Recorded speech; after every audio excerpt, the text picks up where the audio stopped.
ଆଉ ମୁଁ ମଧ୍ୟ ତୁମକୁ କହୁଛି, ତୁମ୍ଭେ ପିତର, ପୁଣି ଏହି ପଥର ଉପରେ ମୁଁ ଆପଣା ମଣ୍ଡଳୀ ତଳିବି, ଆଉ ନରକର ବଳ ତାହାକୁ ପରାଜୟ କରିବ ନାହିଁ। ପ୍ରଭୁ ଏ ପଠିତ ବାକ୍ୟ ଦ୍ୱାରା ଆମମାନଙ୍କୁ ଆଶୀର୍ବାଦ କରନ୍ତୁ। ଏହି ବାକ୍ୟର ସତ୍ୟତା ଜାଣିବା ପାଇଁ, ଏହି ବାକ୍ୟର ସତ୍ୟତା ପ୍ରକାରେ ଆମେ ଯେପରି ବୁଝିପାରିବା ଏବଂ ଏହି ବାକ୍ୟ ଅନୁସାରେ ଆମେ ଆଗକୁ ବଢ଼ିବା। ଆଜି ଅନେକ ଲୋକ ଏହି ବାକ୍ୟକୁ ଭୁଲ ବୁଝୁଛନ୍ତି। ଆଜି ଅନେକ ଲୋକ ବୁଝିପାରୁନାହାନ୍ତି, ଜାଣିପାରୁନାହାନ୍ତି, ଆଉ ଏହି ବାକ୍ୟର ସତ୍ୟତାକୁ ସେମାନେ ଭୁଲ ଭାବେ ଭାଷାନ୍ତର କରିଥାନ୍ତି ବା ସେମାନେ ଭୁଲ ଭାବେ ପ୍ରକାଶ କରିଥାନ୍ତି। କାରଣ ମୁଁ ଏଠାରେ କହିବା ପାଇଁ ଚାହେଁ ଯେ ଏଠାରେ ଯାହା ଲେଖାଯାଏ, ମୁଁ ମଧ୍ୟ ତୁମ୍ଭକୁ କହୁଅଛି, ତୁମ୍ଭେ ପିତର, ପୁଣି ଏହି ପଥର ଉପରେ ମୁଁ ଆପଣା ମଣ୍ଡଳୀ ତଳିବି। ଏହି ପଥର ଉପରେ ବୋଲି ଯେଉଁ ଶବ୍ଦ ବ୍ୟବହାର କରାଯାଇଛି, ସ୍ୱୟଂ ପ୍ରଭୁ ଯୀଶୁ ଖ୍ରୀଷ୍ଟ କହୁଅଛନ୍ତି। ତେବେ ଅନେକ କହନ୍ତି ଯେ ପିତରଙ୍କ ଉପରେ ମଣ୍ଡଳୀ ତଳିବି ବୋଲି କହୁଛନ୍ତି ବୋଲି, କିନ୍ତୁ ଏହା ସମ୍ପୂର୍ଣ୍ଣ ଭୁଲ ଅଟେ। ତୁମ୍ଭେ ପିତର, ପୁଣି ଏହି ପଥର ଉପରେ ବୋଲି ଅନେକ ପ୍ରଭୁଙ୍କର ଦାସମାନେ ହେଉ କିମ୍ବା ଅନେକ ଲୋକ ଏହାକୁ ଏ ପ୍ରକାର ଭାବେ କହନ୍ତି ଯେ ତୁମ୍ଭେ ପିତର। ପିତର ଅର୍ଥ ପଥର ବା ପ୍ରସ୍ତର ବୋଲି କହିଥାନ୍ତି। ଆଉ ଏହି ପଥର ଉପରେ ବୋଲି ପିତରଙ୍କ ଉପରେ ମଣ୍ଡଳୀ ତଳିବି ବୋଲି, କିନ୍ତୁ ଏହା ଭୁଲ ଅଟେ। ଆମେ ମଣ୍ଡଳୀ ସମ୍ପର୍କରେ ଯଦି ଦେଖିବା, ତାହେଲେ ପିତରଙ୍କ ଉପରେ ମଣ୍ଡଳୀ ତଳାଯାଇ ନାହିଁ। ଏହି ପଥର ବୋଲି ପ୍ରଭୁ ସ୍ୱୟଂ ନିଜେ ନିଜକୁ କହୁଥିବା ବିଷୟ ଏଠାରେ ଆମେ ଦେଖୁ। ଏହି ପଥର ଅର୍ଥାତ୍ ସେଇ ଶୈଳ, ସେଇ ପ୍ରଧାନ ପ୍ରସ୍ତର ବୋଲି କହିବା କେବେ ଭୁଲ ହେବ ନାହିଁ। କାରଣ ପିତରର ଅର୍ଥ ଆମେ ଯଦି ଗ୍ରୀକ୍ ଭାଷାରେ ଆମେ ଦେଖିବା, ତାହେଲେ ତାହା ଗୋଟିଏ ଛୋଟ ଗୋଟିଏ ପଥର ବୋଲି, କ୍ଷୁଦ୍ର ପଥର ବୋଲି ଦର୍ଶାଯାଏ। ତେଣୁ ଏଇଠାରେ କ୍ଷୁଦ୍ର ପଥର ଉପରେ ଯେ ପ୍ରଭୁ ଆପଣା ମଣ୍ଡଳୀ ତଳିବେ, ସେ ବିଷୟ କୁହାଯାଉ ନାହିଁ।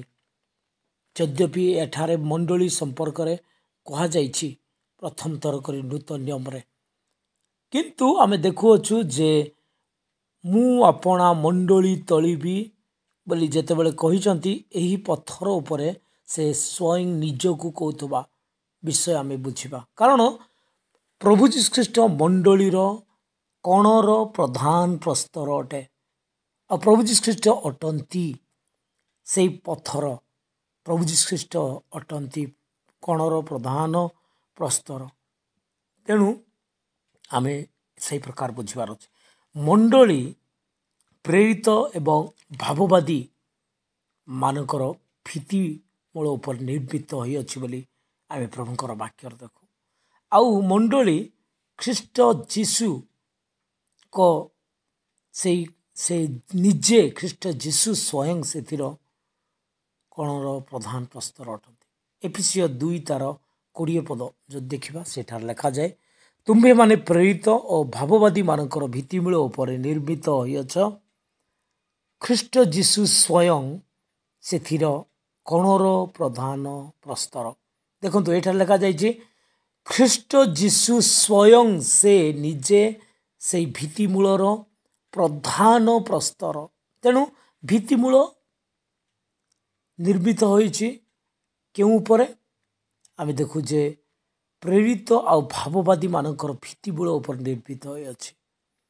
ଆଉ ପ୍ରଭୁ ଯୀଶୁ ଖ୍ରୀଷ୍ଟ କଣର ପ୍ରଧାନ ପ୍ରସ୍ତର, ଯାହାକି ଆମେ ଦେଖୁ ପ୍ରଭୁଙ୍କର ବାକ୍ୟରେ। ଆଉ ଆମେ ବୁଝିବା ଯେ ପ୍ରେରିତ ଏବଂ ଭାବବାଦୀ ମାନଙ୍କର ଭିତ୍ତିମୂଳ କହିଲେ, ପ୍ରେରିତ ଭାବବାଦୀ ମାନଙ୍କର ସେଇ ଶିକ୍ଷା, ପ୍ରେରିତ ଭାବବାଦୀ ମାନେ ଯେତେବେଳେ ଆଦ୍ୟ ମଣ୍ଡଳୀରେ ଆମେ ଦେଖୁ ଯେ ସେମାନଙ୍କର ଦ୍ୱାରା ପ୍ରଥମରେ ମଣ୍ଡଳୀ ଆରମ୍ଭ ହେଲା। ସେଇଟା ଆମେ ଦେଖୁଛୁ 50ତମ ଦିବସ ବା ପେଣ୍ଟିକସ୍ ଦିବସ ବୋଲି ଯାହା ଆମେ ପ୍ରଭୁଙ୍କର ବାକ୍ୟରେ ଦେଖୁ। ଆଉ ସମସ୍ତେ ଏକତ୍ର ହୋଇଥିବା ବିଷୟ ପ୍ରେରିତ 2 ଅଧ୍ୟାୟରେ ଆମେ ଦେଖୁ। ଆଉ ସେଇଦିନ ପ୍ରଥମ ମଣ୍ଡଳୀ ଆରମ୍ଭ ହେଲା।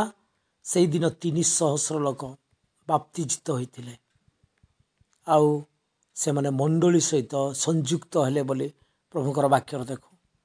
ତେଣୁ ପ୍ରିୟମାନେ, ଆମେ ବୁଝିବା जे मंडली प्रेरित आउ भाववादी मानकर भित्तिमूल निर्मित पुणी आमे माने तापरे जाई से माने भित्तिमूल हेले आमे माने जड़े जड़े से संयुक्त हो ताकू निर्माण करिबारे आउ संयुक्त हो मंडली को आमे माने गोटे गोटे अंग प्रत्यंग हो ताहा भी ख्रीष्टंकर शरीर बोली नामित प्रभु ख्रीष्टंकर शरीर बोली नामित मंडली को कहा जाए।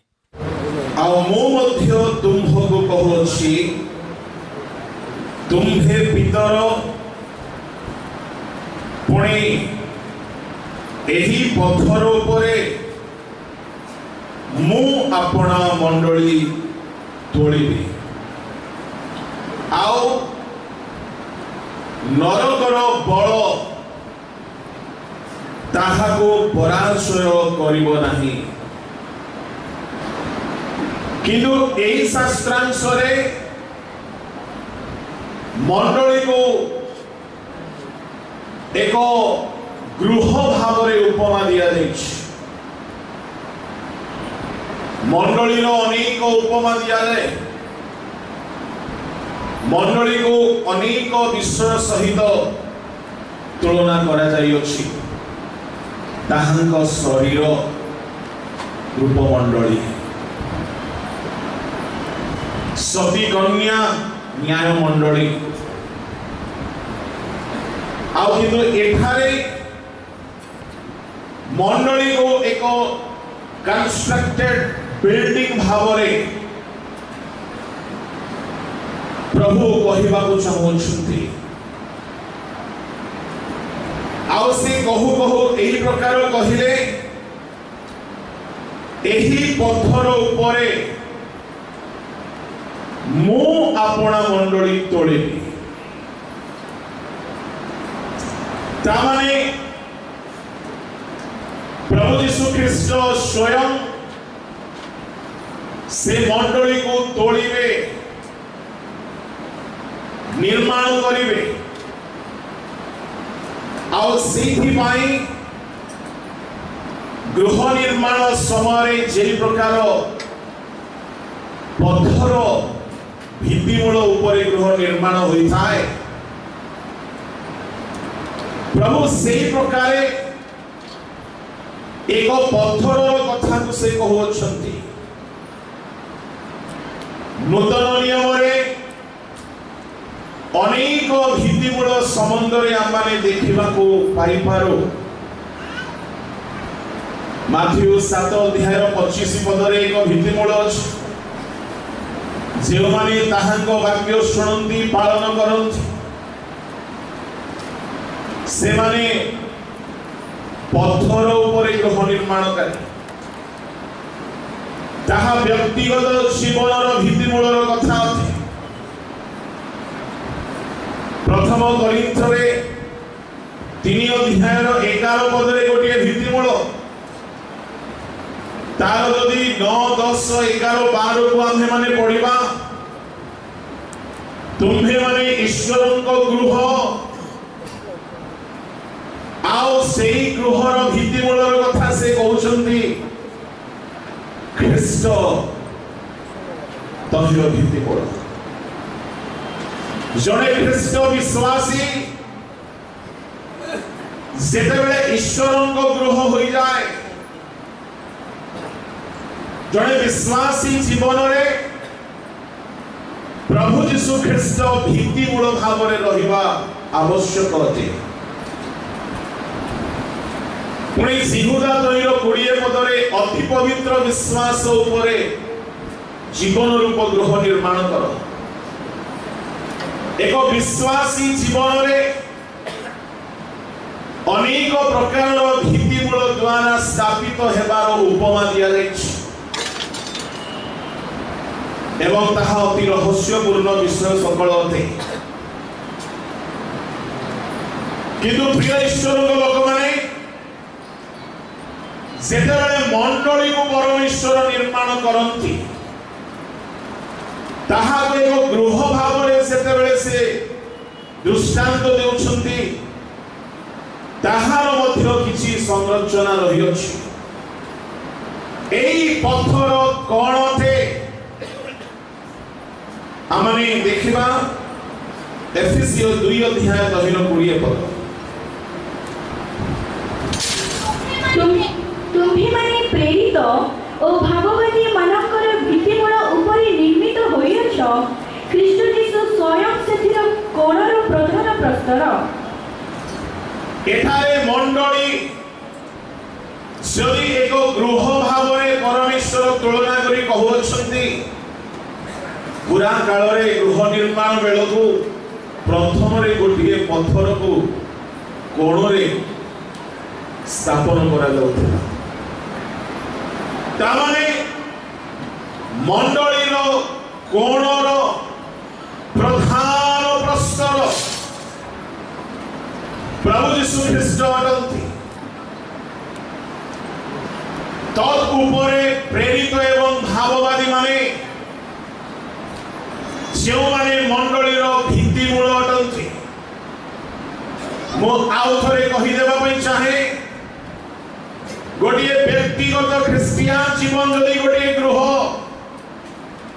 तेबे ताहार फाउंडेशन करिन्थियो 3 अध्याय 11 अनुसार ख्रीष्ट तहिर भित्तिमूल अटंती। किंतु जदि गोटिए मंडली एक गृह अटे,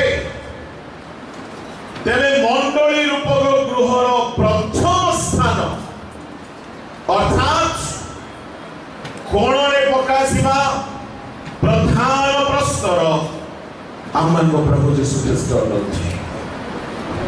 आउ सेही प्रस्तर विषय कुहागला प्रथम पितर 2 अध्याय रे ताहा अनेक अंक द्वारा उग्राहन होइथिला, किंतु ताहा परीक्षा सिद्ध बहुमूल्य प्रस्तर हैला। प्रभु को लोक मानकु परमेश्वर से परीक्षा सिद्ध प्रस्तर ऊपर रखिकी मंडली रो भार बहन करबा पाई भित्तिमूल भावरे, किंतु मंडली पाई चिंता माड़ी पड़ुछि। माने आमे माने खाइबा पीबा पिंदिबा चिंता न करू, किंतु मंडली पाई चिंता करिबा पड़िबो। मंडली रो चिंता जदि गोटे सेवक करू नाहांती, ताहे से मंडली रो भार उठाउ नाहांती। मंडली रो भार आत्मा गणर भार, विश्वासी मानकु सिद्ध करिवार भार, विश्वासी मानकु शिक्षा अनुशोग संशोधन करी से मानकु परामर्श देवार गुरु भार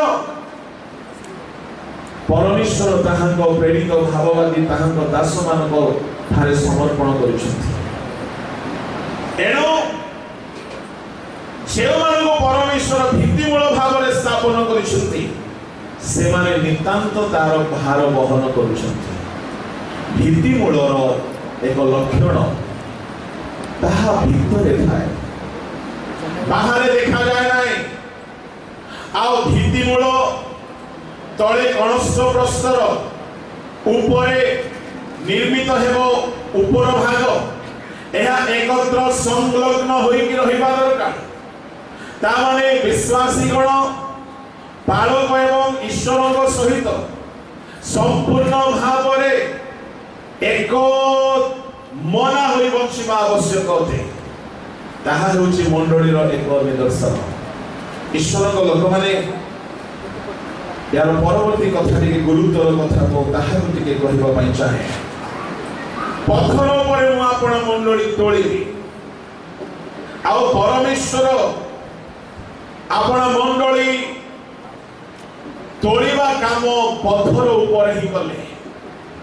से 12 जन शिष्य उठिया गले, से माने प्रचार करू करू 3000 5000 लोके बाप्तिजित हेले। मंडलीर शब्द आरंभ हेला नूतन नियम रे। ता माने प्रेरित मानकर सेवा कार्य रे आमे माने पेंटिकॉस्ट दिवस परे जे सेवक माने अयोग्य थिले, कहा सम्मुखरे पदे कहिबा पई योग्य नथिले, पेंटिकॉस्ट दिवस परे ईश्वर को शक्ति रे से माने शक्ति युक्त होई अनेकों को आत्मा को लाभ करी बपतिस्म दे मंडली सहित संयुक्त कराइले। आउ केवल ताहा नुह मंडली को सिद्ध करबा पाई कलसिय 1:28 रे दिवारात्र शिक्षा संपूर्ण ज्ञान सहित देवार कथा माने पढ़ी पारो। पाउल कहंती संपूर्ण ज्ञान सहित शिक्षा देवछु सेपरि प्रत्येक को ख्रीष्टन को सम्मुख रे सहभागिता रे सिद्ध करिबा। तामाने आत्मा लाभ परे टुमन परे मंडली को सिद्ध करिबार गुरु दायित्व शिक्षा देई दे एही दायित्व परमेश्वर सेवक मान को दैछंती। काहाको जो माने प्रेरित एवं भाववादी परि ईश्वर द्वारा आह्वान प्राप्त। यह परे जो मंडली एही प्रकारे गढ़ा जाइथिबो जीशु कहले माथ्यू 12 अध्याय तहिर 26 पद रे ये पढ़ि दे छड़ाए ताहले से विभक्त होई आपण विरुद्धे उठिलानी तेबे ताहार राज्य की प्रकारे स्थिर होइला। तामाने शयतान रो गोटे राज्य अछि आउ ताहार लोक मानकु से राजत्व करे। जदि से राजत्व करे से युद्ध मध्य करे।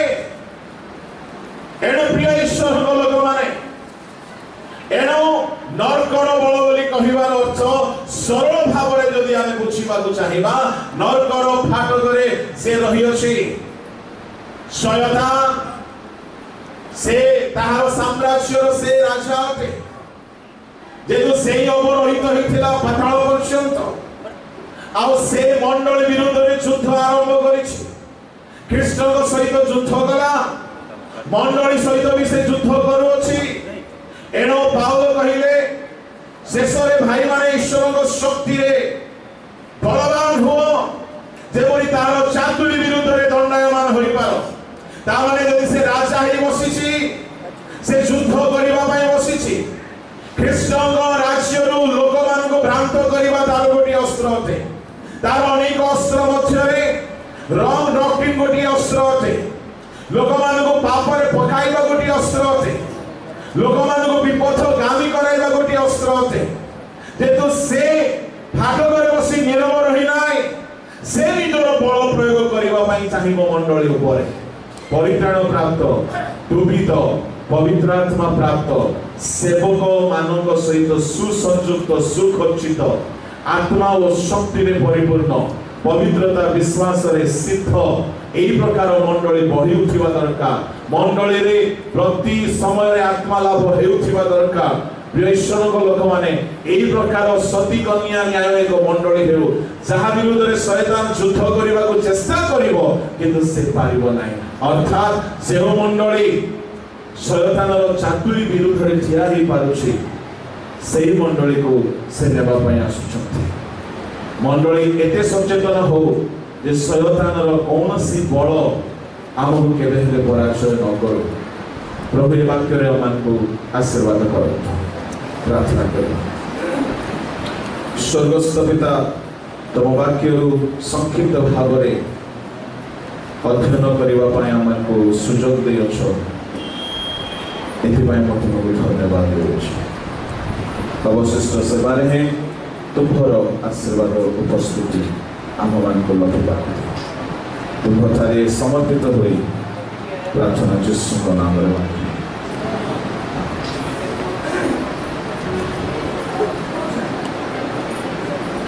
प्रभु